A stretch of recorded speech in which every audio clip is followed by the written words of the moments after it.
Ang dami mga water lily oh. Ayan mga kasikap oh. Nung nakaraan, ina-city lane nila to, no? Tapos ginagrinder bawat span. Pinutol-putol na po yan. At ayan nga, na-connected na siya dito sa crane. Pagbuhat na lang yan. Sa ngayon, wala tayong makikitang mga gumagawa dyan. You know, may mga ano dito, may mga markings. Para saan kaya ito yung markings dito? Ayun, yung column 1. Ito mga kasika po, yung markings dito. Column 1. Para sa section 2A. Talagang sapul siya dito sa gitna. Eh sir! Nakita ko yung drone mo sir, laki ah. Ano, nakita ko dun oh. Buti ka na tumawag sa poste. Ha? Tikan na? Ano yan, mini ano yun sir? 5? Oo, huwag mo ako kausapin. Tikas ko yun. Na ano sir, ganyan din ako eh. Eh sir, salamat. Sinimulan ko to, walang naniniwala sa paligid ko. Ano? Magandang umaga mga kasikap.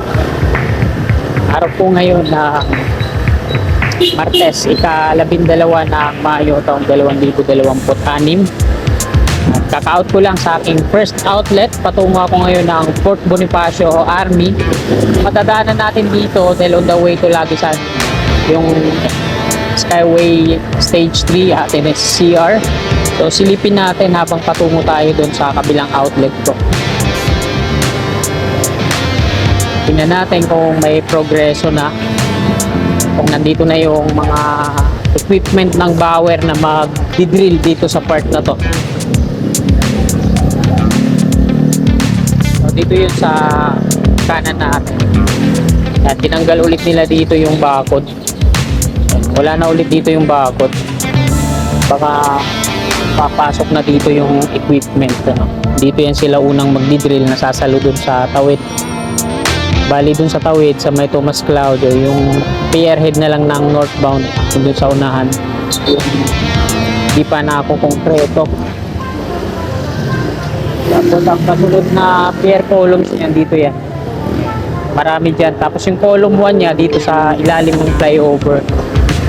So malabong hindi ito ma-demolish yung flyover na to. Kasi nandito yung mga column 1 sa kaliwa natin. Tapos dito naman may bakod pa sa part na to. Ito yung mga bilog dito sa kaliwa. Ayan, nakaharang sa ito. Talagang sapul yung flyover. Kaya hindi ko pwedeng hindi demolish.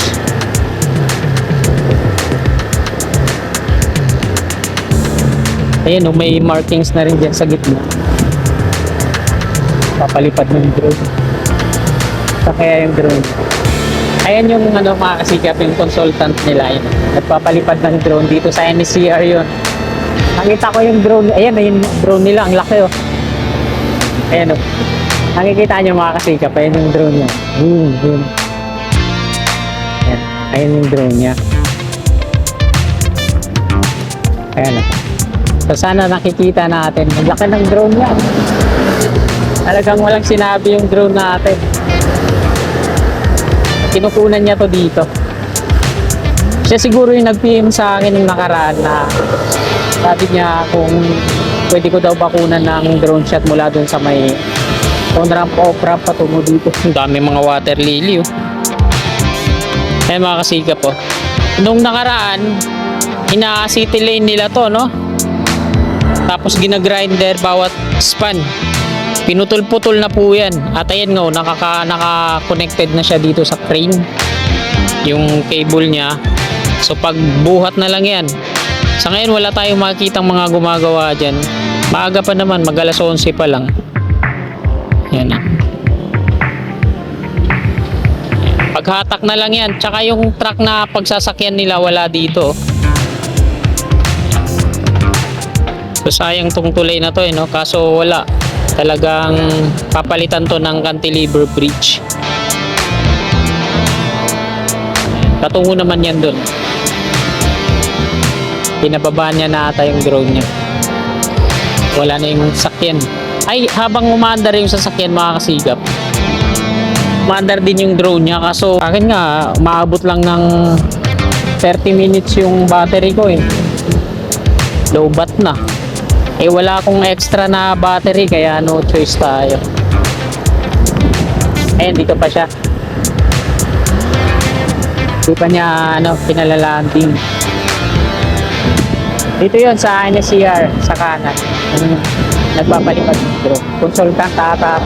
Kaso bakit magpalipad kayo? Kasi nakakasilaw yung liwanag, malabo yung maganda pag makulimlim palipad ng drone. Ayan, yung drone operator.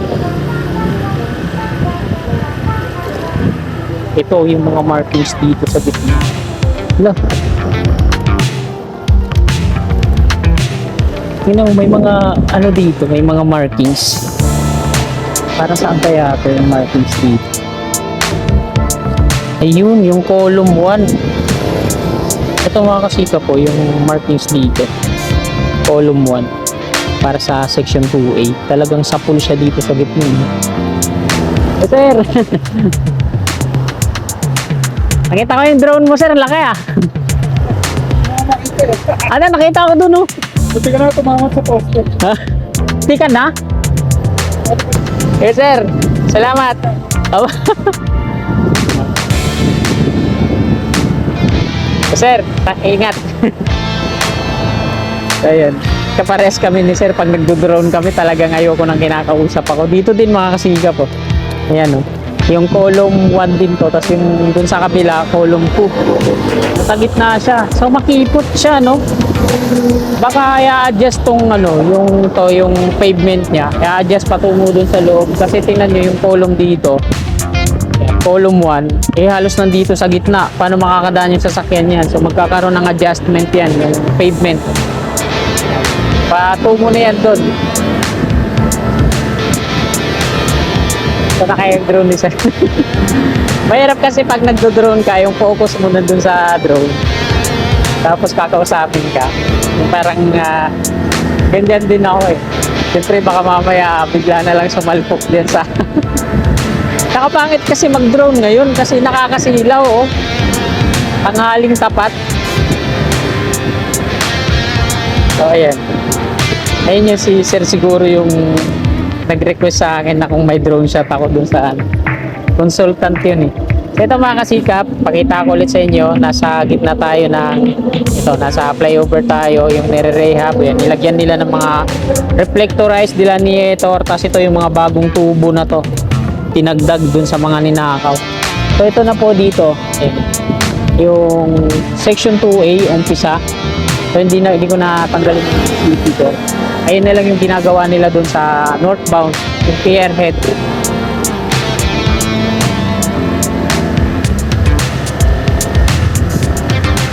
Ayan yung mga cross dito sa gitna. Ayan pero hindi pa nila pinopormahan Ayan. Wala pang forma. Mga precast compound wall din pala yung binakot nila dun. Ayan, palinis na talagang installation na lang. Mga steel girders din yata yung gagamitin o di kaya ganyan. Mga uni-bridge girders. Ayan. Ito na yung mga railings dito. So, hindi ko muna ipapakita sa inyo dito sa may pandaangan. Sige na nga, ipakita ko na lang. Pakita ko na lang sa inyo mga kasikap. Yung latest na update dito sa NSCR North-South Commuter Railway sa may Pandakan Station. Yung lalaki ng mga steel bar, tapos yung mga pipe, yan. Patungo yan doon. So ito yung pinapaliparan ni sir. Tapos doon, tuloy-tuloy pa rin yung drilling nila, nagbabaw ng mga rebar cage. Yung maliliit, yung bumubuo dito sa 6 piles bago nila installan ng malaking column sa gitna para sa mga poste ng NSCR. Ito, bago lang to. Kilometer, hindi ko alam ba tayo niyan? 7. Bago lang yan.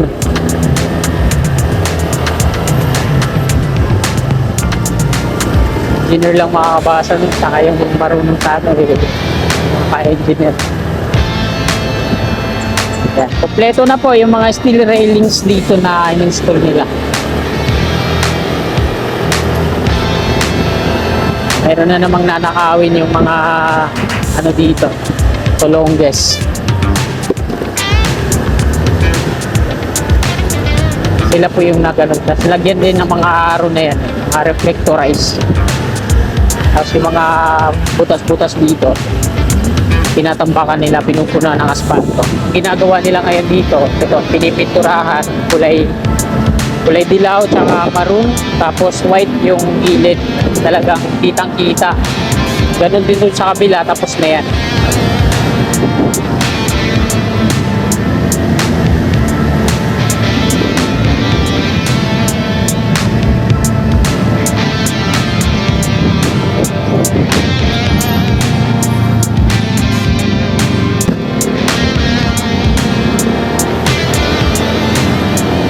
Right of way ng NCR, North-South Commuter Railway Project. Pero dito sa part na to, South Commuter Railway kasi patungong South to eh. Pero bahagi pa rin siya ng NCR. Kasi yung NCR, pangkabuuan yan eh. North-South Commuter Railway Project. Kaya pinagsama na yung North and South. Ang North ay binubuo ng Phase 1 at Phase 2. Itong South naman, binubuo lang ng Phase 3.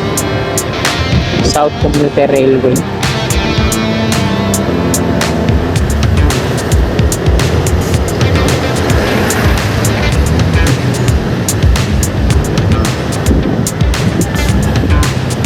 So ito na po ulit yung Plaza Azul.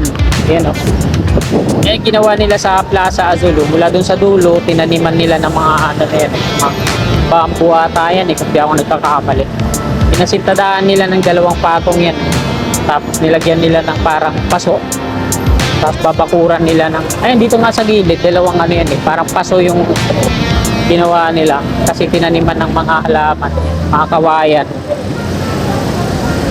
Ang ganda tingnan yan kasi pantay-pantay yung tubo niya. Tapos straight line. Tapos pag malago na yan, napakagandang tingnan yan. Ay, grabe. Lubak. At dito, umumbok oh. Parang may tunnel dito sa ilalim. Nag-ano kasi sila dito, nagpa-pipe laying. Ito yung Maynila.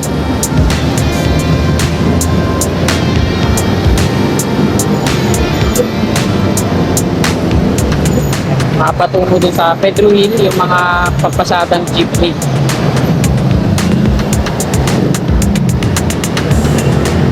Dito na tayo sa southbound Quirino Avenue.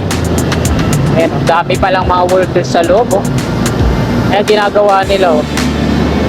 Tatlong patong na sintada na hollow blocks, tapos parang ginawa nilang paso yung gilid, tapos lalagyan ng mga bakod, steel fence. So hanggang dito na lang itong video na to mga kasikap. Marami pong salamat sa inyong walang sawa at pay na suporta. God bless.